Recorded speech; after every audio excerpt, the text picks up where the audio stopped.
जो हम लोग रिलेटिव्स एक दूसरे के यहाँ पे रहने जाते थे ना, वैसे उसका एक रिलेटिव दोस्त बन गया था। तो हम लोग खेलते थे साथ में। फिर वो बड़े होने के बाद वो किसी काम से आया था फिर से पुणे में। तो उसकी शादी विधि हो गई थी, वो फिर से पुणे में आया था। तो जिस दिन आया उस दिन रेस्ट कर रहा था, दूसरे दिन पता चला कि वो आया है। तो मेरे दोस्त के साथ उसके घर में मिलने के लिए गया मैं। तो उस टाइम पे मेरा दोस्त मुझे लेके गया था, और ये रेलवे क्वार्टर्स है यहाँ पे पुणे में। तो वो मोस्टली सब छोटे घर है, 2 रूम वाले, और आजू बाजू में बहुत सारी झाड़ियाँ है। तो मेरे दोस्त के साथ मैं वहाँ पे गया, और उसके घर के वहाँ गया तो वो अकेला था, वो रिलेटिव उसका। और बाहर सब मुर्गी के फेदर्स गिरे हुए थे।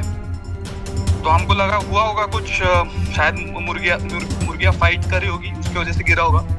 तो हमने उसको इग्नोर किया और अंदर गए। तो वो रिलेटिव नंगा बैठा था अंदर, और उसके दोनों हाथ में एक एक मुर्गी थी जिंदा, और वो उसको खा रहा था कच्चा, जिंदा मुर्गियों को गर्दन के वहां से चबा चबा के खा रहा था।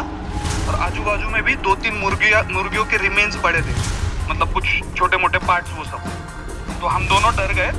फिर घर वालों को बोला, तो घर वाले समझ गए उसके कि कोई भूत का कोई किस्सा होगा।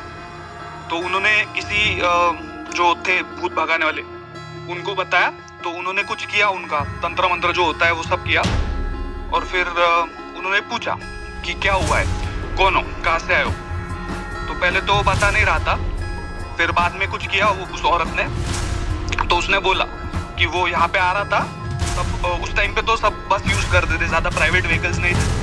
वो आउटस्कर्ट्स में रहता था पुणे से, वहां से यहाँ पे आया था। तो उसने बोला कि बस के लिए वेट कर रहा था।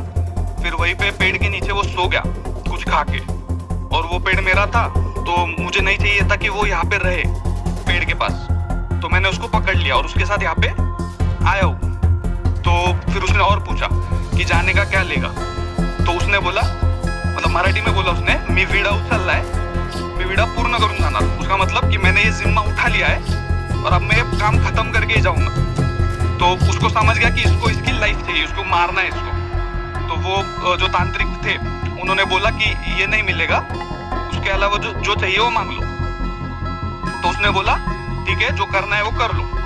तो उसने कुछ किया, और उसके बाद वो नॉर्मल लग रहा था वो आदमी। तो सबको लगा कि ठीक हो गया होगा। फिर और 6-7 दिन पुणे में ही रहा। फिर पूरी तरह से नॉर्मल ही लग रहा था। तो सबको लगा कि तांत्रिक ने जो काम किया उससे वो भाग गया और अभी कुछ टेंशन नहीं है। तो फिर से अपने घर गया, और अपने घर जाने के बाद फिर से कुछ ना कुछ ऐसी हरकतें करने लगा था। तो फिर से इनको बोला, और जो तांत्रिक ने जो काम किया था पिछली बार उसको लेके गए उसके गाँव में। और फिर से उसने कुछ किया। तो फिर से बोला कि मी विडा उचललाय आणि मी विडा पूर्ण करून जाणार, जो जिम्मा उठाया है वो पूरा करके ही जाऊंगा। तो फिर से कुछ किया उसने। और फिर बाद में उस जो रिलेटिव को पकड़ा था उसने डेट बताई, 6-7 महीने बाद की, और टाइम बताया। और वो बोला इस डे पे मैं विडा पूरा करूंगा, इस डे पे मैं जिम्मा पूरा कर लूंगा, जो काम करने आया हूँ वो पूरा कर लूंगा। तो इन्होंने सोचा कि तांत्रिक कर लेगा कुछ। तो फिर से उसने कुछ किया, फिर से ये नॉर्मल हो गया। फिर 6-7 महीने कोई प्रॉब्लम नहीं, पूरी तरह से नॉर्मल, सब काम कर रहा था अपना। ये लोग भूल गए उस किस्से को। और फिर 6-7 महीने बाद जो तारीख उस भूत ने बताई थी, जो टाइम उसने बताया था, कोई बीमारी नहीं, कोई नहीं, नींद में वो आदमी उसी डेट पे उसी टाइम पे मर गया, वो रिलेटिव। अच्छा। हाँ। और फिर इनको याद आया कि 6 महीने पहले जो हुआ था वो यही डेट थी और यही टाइम था। तो वो तांत्रिक ने जो भी किया पता नहीं उससे कुछ हुआ नहीं हुआ, लेकिन जो टाइम और जो डेट बताया था उसने, उस डेट और टाइम पे वो रिलेटिव मर गया। और फिर उसके बाद पूरा फ्लैशबैक सब उनके दिमाग में आ गया फिर से। So that was the short story.